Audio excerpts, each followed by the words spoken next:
Here's what the wealthy understand. First off, they understand that there's only so many hours in the day. So if you monetize an hour to dollars, you limit the amount of wealth you will ever have, and you limit the scope of what you can do and be and how many people you can help.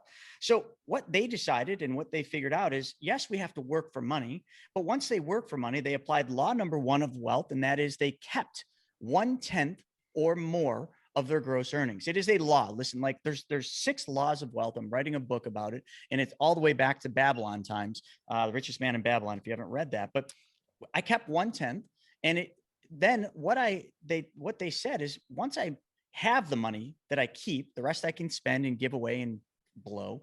But once I've got that money, the most important thing is law number 2. That money has to go to work for me. So you tell me, what are we taught in grade school? We're taught to work for money, where we're taught to go get a job and work for money. Then we're taught to do what with that money? You make your money. And what's the first thing you do with your money? You already mentioned it. Yeah. Put it in your savings. In somebody else's bank. Yeah. Like you give up control of your hard-earned dollars, your most valuable dollars you will ever have, because they're not worth more tomorrow or next year because of inflation. And you gave up control to the bank. And what does the bank give you in return? I'll tell you what they give you: a sucker that has a wrapper around it that says dum-dums.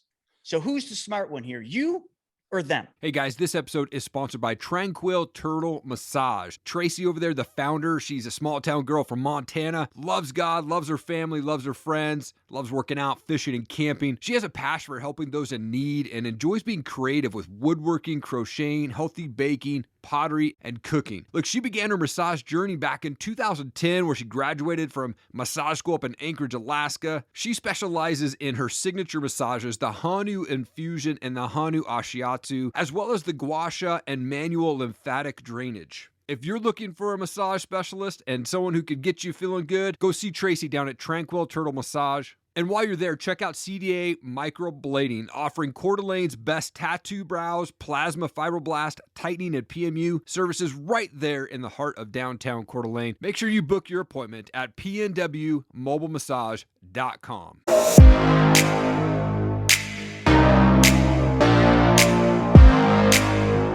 Chris, your husband, father, former pro snowboarder. You're also speaker, author, host of Risky Builders on HGTV, founder of Money School TV, and America's #1 money mentor. Thank you so much for your time, man. I appreciate it. Oh, man, thanks for having me on. I love to go back with my guests. Like, where did you grow up? What was childhood like for you? Yeah, I mean, childhood wasn't like many people. I mean, I grew up in a lower middle class family. Dad was an alcoholic. My mom had to raise me. It was a huge struggle for her, keeping a 700 square foot 2-bedroom house, over our heads. And the one cool thing about that experience, is no boo-hoo me. It was the greatest thing that could have ever happened to me, because I learned a lot about dreaming, because I couldn't have things. I couldn't just ask mom for something.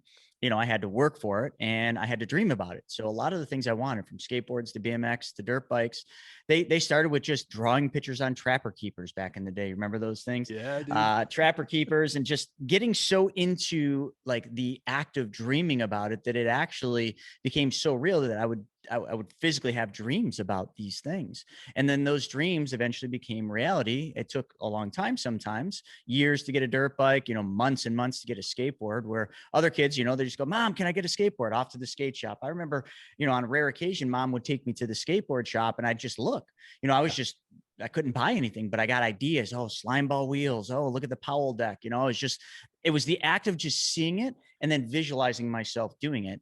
And I never thought different of that until I was much later in my life, when I realized that I wasn't normal, like in the way that things happen in my household and family. It was different than everybody else. So one of my first big things that I did is, I was a hard worker. I worked on farms and, cleaned up pig pens and, did things that most people like, oh, I'd never do that. But it was awesome. I mean, I'd ride my dirt bike to work, and then I'd get done at 2:00 and I'd go ride my dirt bike some more. It was cool. I had gas. That's all I cared about.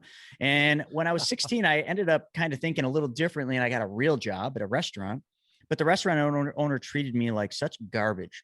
I was degraded every day, and I literally got clinically depressed. And one day I went to work, and I remember this day vividly, like it was yesterday. I said, I quit.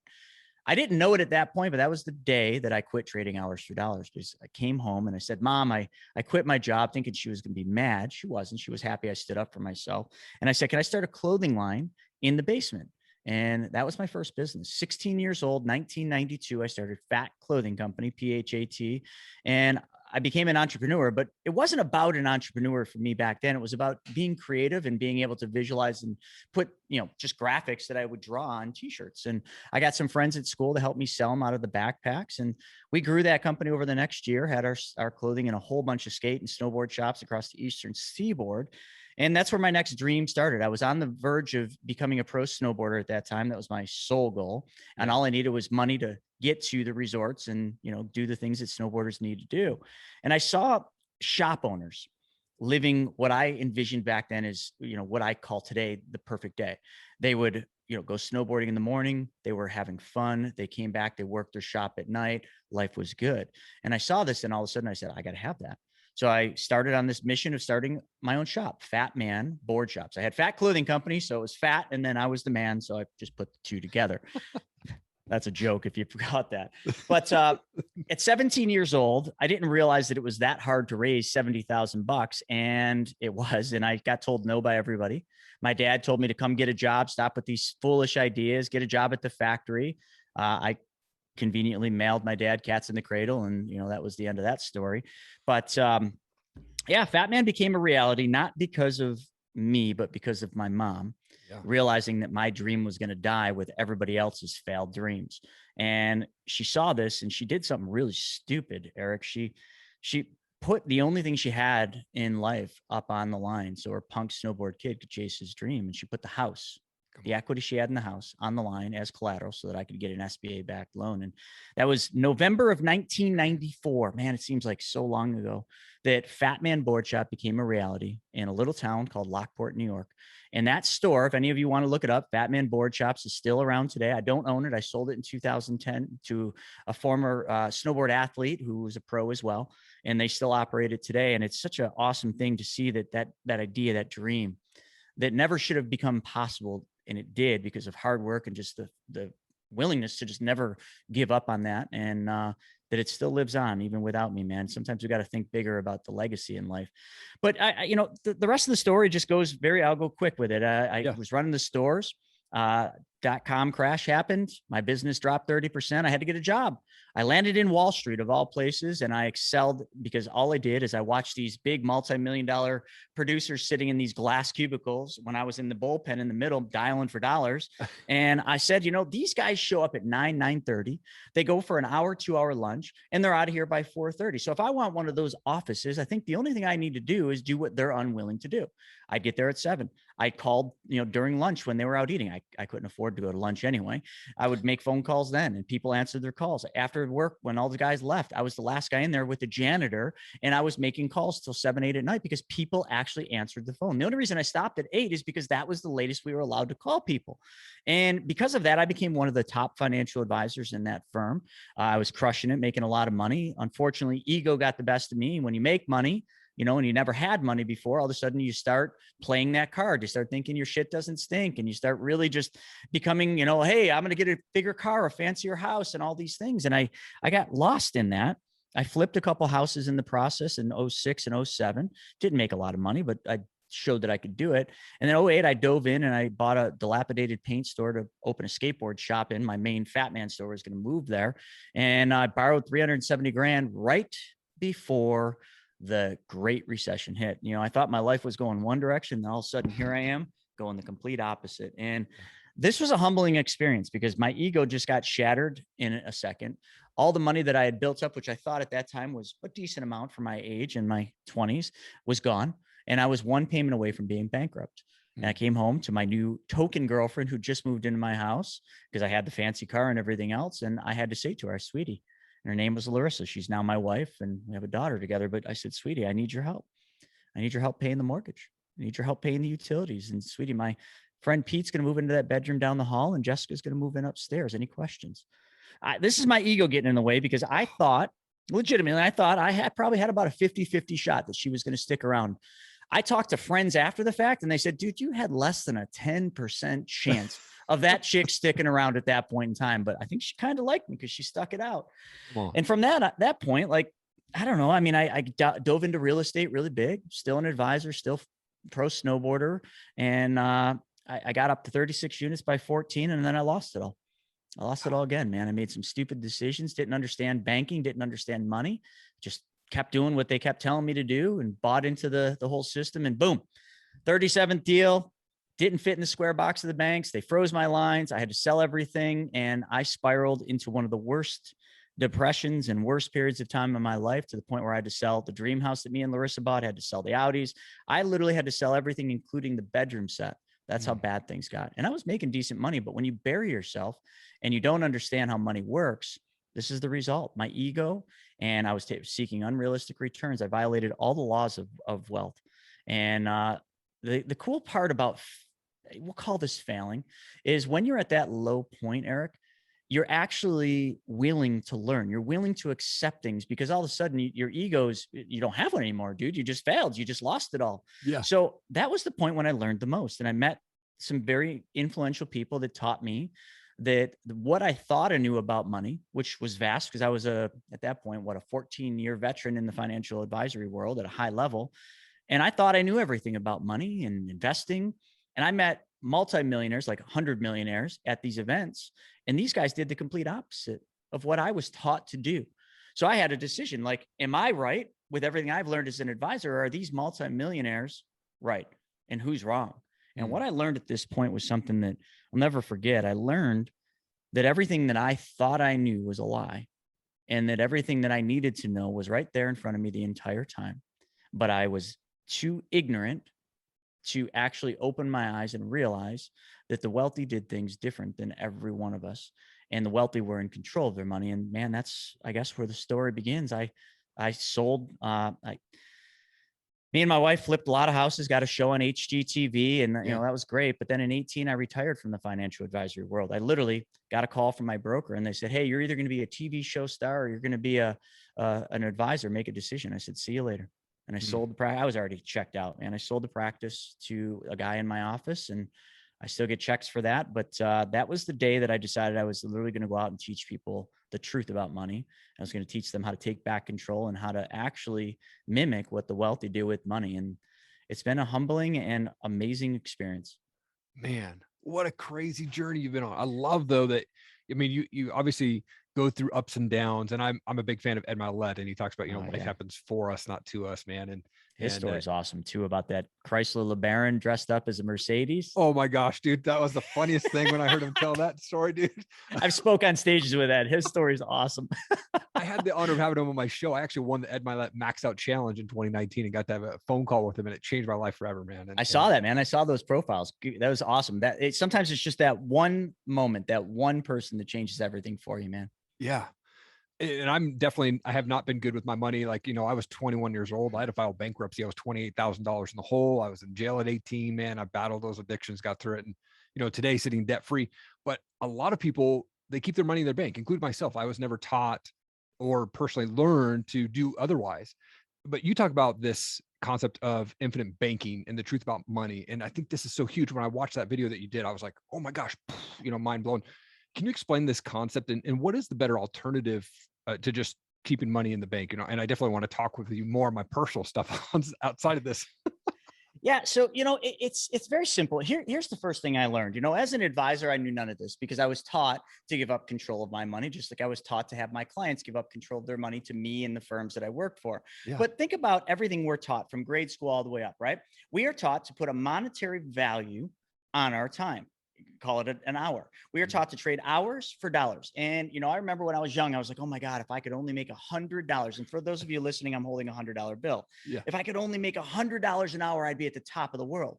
And then what? You make $100 and then you're like, oh, that's not enough. I need 500. Well, you know what? You can't put a dollar value on your time because your time is priceless. Here's what the wealthy understand. First off, they understand that there's only so many hours in the day. So if you monetize an hour to dollars, you limit the amount of wealth you will ever have, and you limit the scope of what you can do and be and how many people you can help.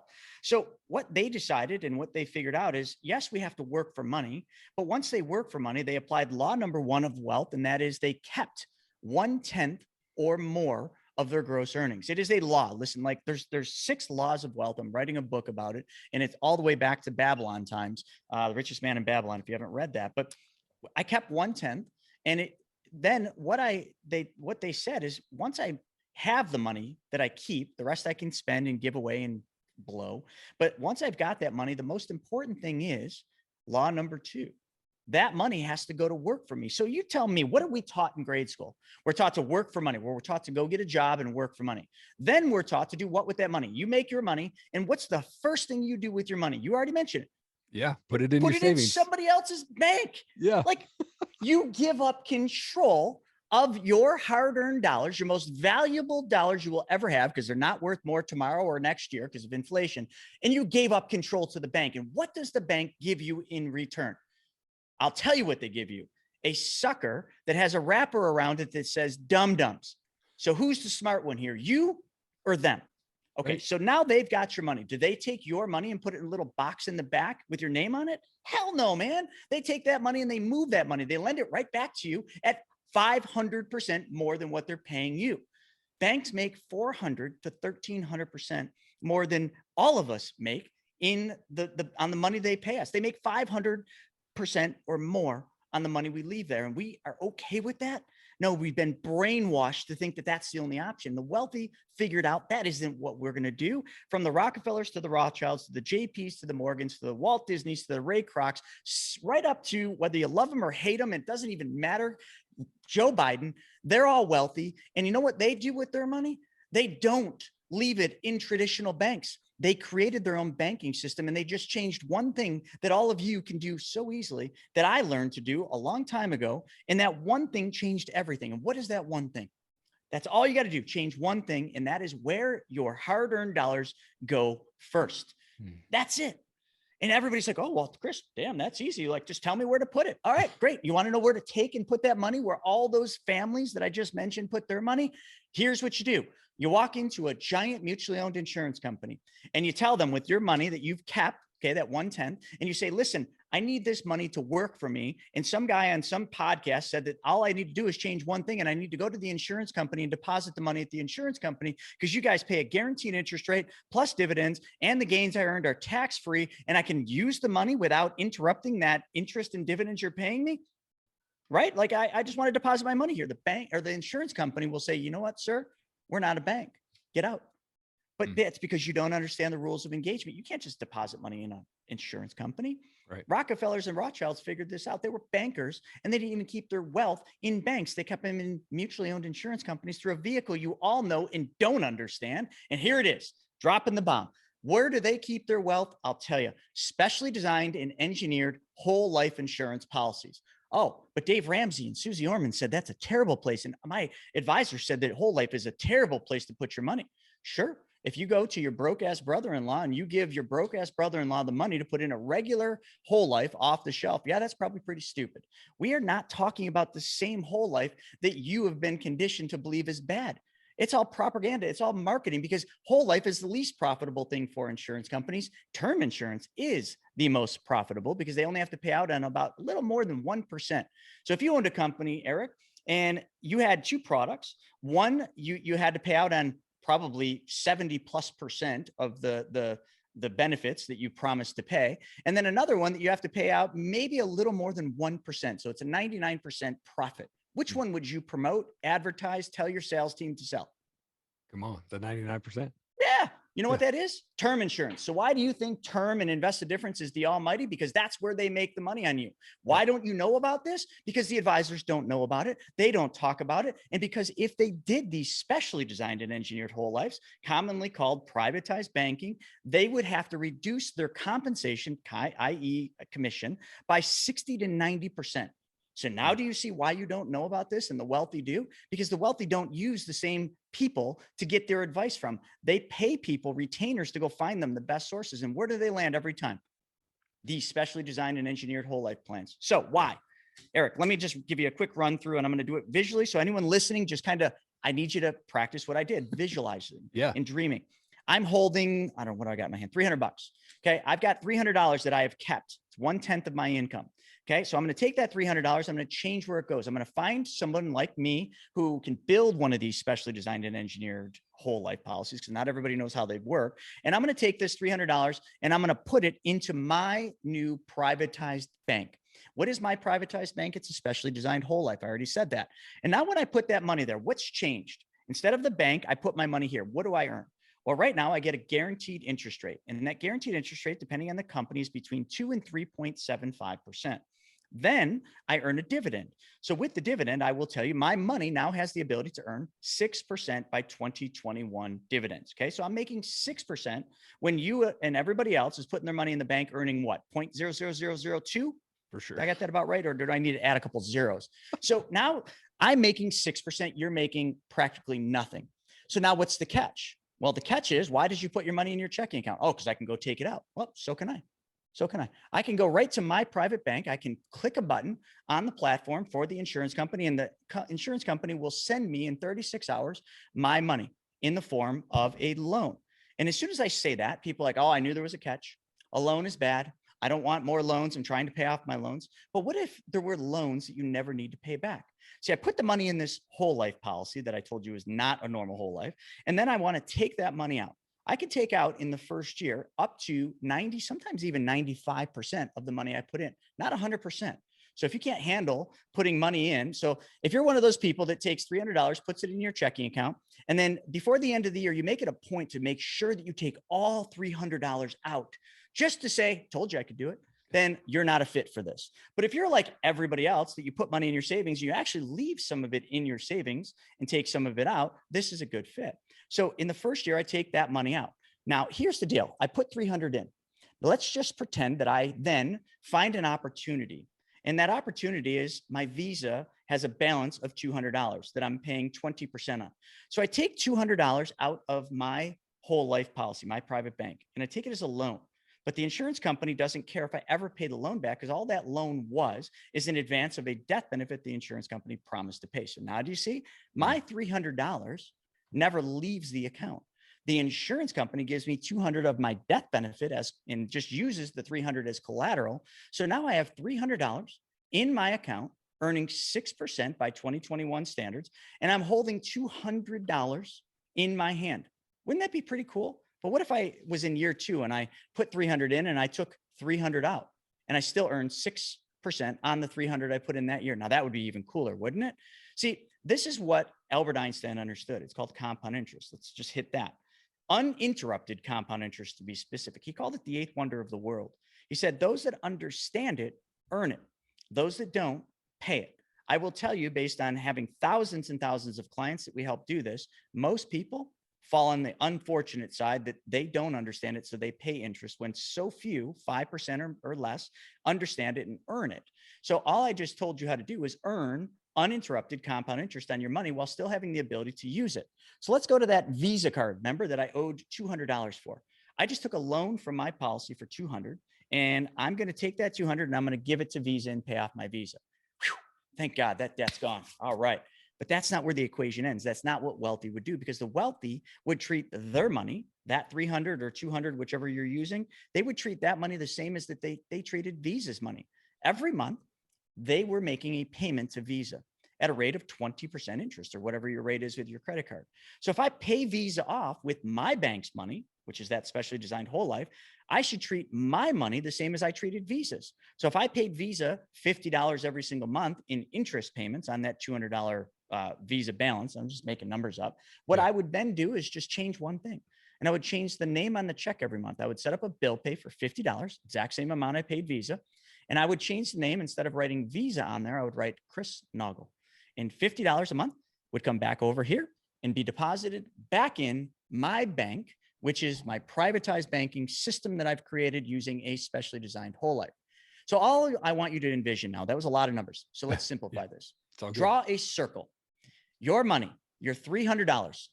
Just all I want you to do is visualize your $300 is on the left side of that circle. And all we're going to do is we're going to take the $200 and we're going to move it around the top part of the circle, and it's going to arrive over here to the right side, which is what I call opportunity land. the opportunity in this point was to recycle and recapture 20% interest that we were giving away to Visa. So I take this 200 that just moved from my bank to the right side, the opportunity zone, and I pay off Visa. And then I take $50 a month. And then I want you to envision that $50 makes its way all the way around the bottom part of the circle and ends up where? Because what is a circle? If you start at a circle and you go around the circle, where does it end up? The same place every single time. You know what that same place is? Your bank. Guess what? You all just learned exactly how banking works. And if you just keep repeating that process, you take the money you deposit in your bank, plus the interest that you recapture because your money is now working for you. And in this case, at a rate of 20%, because that's what you were giving away, you took it back. It's the same as making 20. Now I take the money that I put in my bank, plus the interest that I've earned, and I send that money back around the top of the circle into another opportunity, maybe a real estate deal, maybe a private lending deal, maybe you buy a car. But each time you do that, the most important thing is you cannot violate the rules or the laws of wealth. If your money goes to work for you and creates interest or earnings, the rest of that money needs to flow back to your bank. Because if you're one of the silly ones out there, I have better words for that, but one of the silly ones that when you make the interest, you go out and you just put it in somebody else's bank because that's what you've been taught to do. Like, I'm going to mail you a sign, and that sign's going to say, I'm stupid, because literally that's the only word I can give you. You remember that comedian? You know, to save everybody time, here's your sign. Right. Remember that? Yeah. Yep. So like, that's it. Like, I'm just going to mail you a sign. If you create a banking system, but then you start using other people's banks, where does that make any sense? Erik, this is the best way I can explain this. Let me do this, because I get caught up in this because I get so passionate about this because it's so simple, but so many people want to overcomplicate it. So let me make this simple. If you owned a restaurant or a chain of restaurants, would you eat at your own restaurant? Would you go to dinner at your restaurant? Yeah, absolutely. Okay. If you owned a hair salon, now both of us, we got this story. See, I got a big hair problem. I don't really cut my hair, but if you owned a hair salon, would you go to your hair salon to get your hair cut, or would you go to your competitors? For sure. Mine. Of course you would. Because if you went to your competitors, they'd start thinking you're crazy. And then the last one, if you owned your own gym, would you work out at your gym? Yeah. Damn right I would. Of course you would. You own the business. You're the proprietor, the entrepreneur. You're proud of it. You do business with your business. Final game, and this sums it all up. If you owned your own bank, would you make deposits in your bank? Okay. Heck yeah. Would you take loans from your bank to buy the cars, the boats, the motorcycles, and everything? Of course you would. Would you then take withdrawals from your bank when you needed money? Of course you would.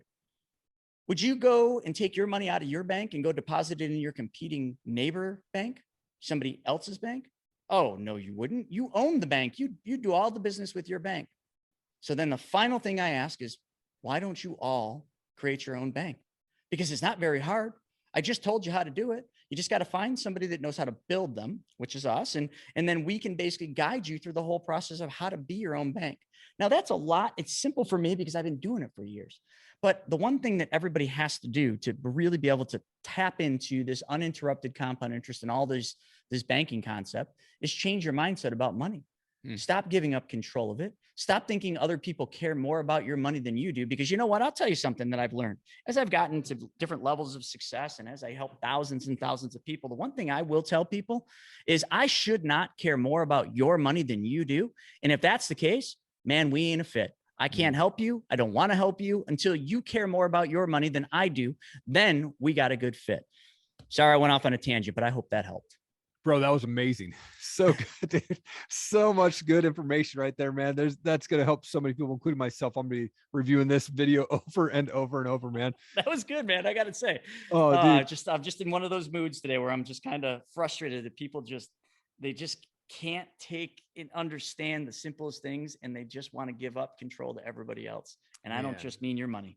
Yeah. Well, I know that we just have a couple minutes left. I have one question for you. Yes, sir. Where do you see crypto going? Is crypto going to continue to grow, or are we going to just kind of see that flatline, or is that going to replace the dollar bill?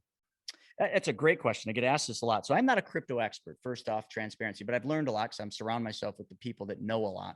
And I will tell you, when you talk about crypto, it's a broad thing, but let's just talk Bitcoin and Ethereum, right? The two steady eddies. I think they've got legs, and I think they're going to go somewhere. I think Ethereum more than Bitcoin, because what will eventually happen is, they're going to trend. I've been buying it as it went down, and I just sold one of my positions, and I trade off levels. I'm just a professional trader, so I don't buy and hold. I buy it low and I sell it high. But Is it going to be around? Yes, I think it is. But I think everybody that's investing in crypto needs to understand one thing, and that is there is different seasons to all investing. There's summer and there's winter, and winter is upon us, and you're seeing it. And all I mean by that is there's a storm coming. I live in Buffalo, New York. If you ever hear of oh my God, I forgot the damn name. The big storms that come across the lakes. Sorry, I live in Buffalo and I can't even think about it, but lake effect snow. Okay. So it's a huge storm coming, and that storm is the markets are going to collapse. If you can't see that, you're blind. When the stock market collapses, people think that crypto or Bitcoin or all these things are the safe haven. They are not. They are correlated to the markets. You see it every time the markets fall, crypto falls with it. Sometimes a day later, because people first rush their money into crypto, then investor confidence derails, and then you see crypto go down. But here's the game. When the stock market collapses, sit on the sidelines, keep your money in your private banking systems, and then wait for the markets to go down, wait for crypto to go down. I will tell you, my next buy-in would be 40,000, or I'd wait for it to fall to 20 in a big market fallout.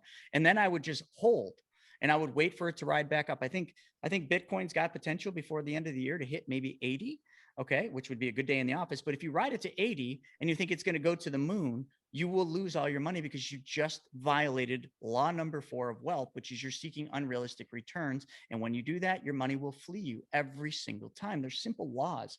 And I wish we had time to go into them, but yeah. I think it has a lot of merit. I think it's going to be around for a long time, but I don't think it's going to be the next US dollar. I think digital currency will, but the government, US government, will create its own, and then you will be forced to trade in your Bitcoin for US digital currency so that you can exchange it. Just like we exchange dollar bills today, you'll exchange digital currency. Guess what? You're already doing it, but it's just not in a quote unquote organized fashion, but it will be. And those that don't get rid of their Bitcoin, and I'm just picking on the big boy, those that don't get rid of it, your Bitcoin won't go to zero. Matter of fact, your Bitcoin might become more valuable because now you've got something that the government wants. And if any of you remember what happened to gold, the same thing happened to gold. The government said, trade your gold in, we'll give you this price, and they made it illegal. And you cannot use gold as a legal tender. You can barter with it, but you can't use it as a legal tender, just like Bitcoin today. You can't use Bitcoin as a legal tender. You can barter, maybe you can trade. It's the old school stuff. So you just have to understand the ramifications of what it is, what problem it solves, and then just understand that the government will not adopt Bitcoin as the next US currency. They will create their own, make your Bitcoin illegal. Your Bitcoin will fall in value because investor confidence will fall out. No big deal, creates an awesome buying opportunity. Buy it then, hold it, and you'll probably be incredibly wealthy. But unfortunately, here's the downside, Erik. Wealth, in building wealth, is a marathon. Every successful investor will tell you it takes time. Everybody right now is buying into the FOMO, the fear of missing out, and they all are playing this get rich quick scheme. And I will promise each and every single one of you, if you're playing that game, you heard it from me first, you are going to lose all your money. And mark my word, you think I'm a fool for saying that now, but I've been around the block a couple times and I know what's coming and I know what's going to happen. If you don't, buy low, sell high, and don't lose money. Come on.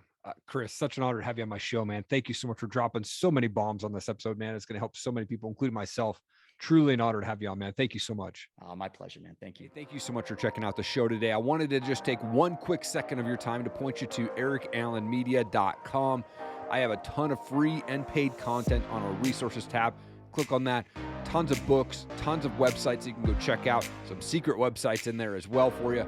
But listen, I am available for hire for anything from product videos to content videos, review videos. I do a lot of how-to and explainer type videos, box opening videos for brands. I also do laser engraving for anything that's wood product. So if you need some, coasters made or fun tags or something like that, shoot me a DM. Happy to help you out. You can check out some of my work on our YouTube channel there.